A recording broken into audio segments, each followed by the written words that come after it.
इधर उत्तर प्रदेश के उन्नाव में हुए रेप केस के मामले में दोषी कुलदीप सेंगर को आज सुप्रीम कोर्ट से एक बहुत बड़ा झटका लग गया है। सुप्रीम कोर्ट ने कुलदीप सेंगर की जमानत पर रोक लगा दी, यानी सेंगर के फिलहाल जेल में रहने का पक्का इंतजाम हो चुका है। सुप्रीम कोर्ट के एक आदेश ने उन्नाव रेप केस में कुलदीप सेंगर को सलाखों के पीछे ही रहने का पक्का इंतजाम कर दिया। सुप्रीम कोर्ट ने आज कुलदीप सेंगर की उस जमानत पर रोक लगा दी जो उसे दिल्ली हाई कोर्ट ने दी थी। इसका मतलब ये हुआ कि अगर सेंगर को किसी और केस में भी जमानत मिल जाती तो भी वो जेल से नहीं निकल पाएगा।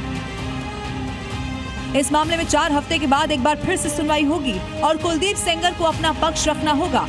कुलदीप सेंगर के लिए एक बड़ा झटका है और सुप्रीम कोर्ट ने ये अपने आदेश में कहा है कि हम कुलदीप सेंगर को नोटिस जारी कर रहे हैं, 4 हफ्ते में वो जवाब देगा। कोर्ट ने कहा कि अमूनन जब जमानत मिलती है, कोई आदमी जेल से बाहर आता है तो हम बिना उसका पक्ष सुने हुए उस आदेश पर रोक नहीं लगाते। लेकिन यहाँ मामला दूसरा है। कुलदीप सेंगर को न केवल इस मामले में सजा मिली हुई थी बल्कि एक दूसरे मामले में जो कि पीड़िता की पिता की मौत का मामला है कस्टडी में, उसमें वो जेल की सजा काट रहा है। तो ऐसी स्थिति में हम हाईकोर्ट के आदेश पर रोक लगा रहे हैं। इसका मतलब ये कि उन्नाव रेप केस में जो हाईकोर्ट से जमानत मिली थी कुलदीप सेंगर को, उसको पर सुप्रीम कोर्ट ने रोक लगा दी है। वो इस केस में जेल से बाहर नहीं आएगा। एक तरफ सुप्रीम कोर्ट में इस गंभीर मुद्दे पर सुनवाई चल रही थी तो दूसरी तरफ दिसंबर के महीने में दिल्ली की सड़क पर जोरदार प्रदर्शन देखने को मिला। प्रदर्शन पीड़ित पक्ष की ओर से भी हुआ और प्रदर्शन महिला कांग्रेस ने भी किया। कोर्ट के आज के फैसले को पीड़ित पक्ष ने अपनी जीत बताया।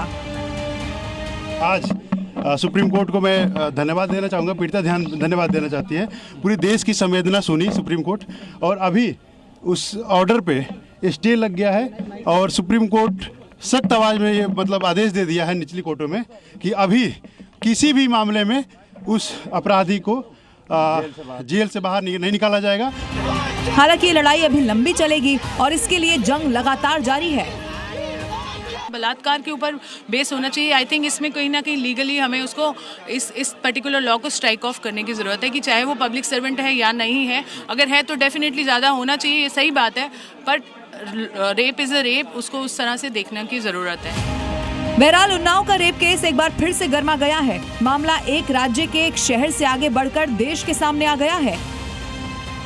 अब देखने वाली बात ये होगी कि कोर्ट के आज के आदेश के बाद सेंगर की ओर से क्या जवाब सामने आता है। अरविंद सिंह, जी न्यूज़, दिल्ली।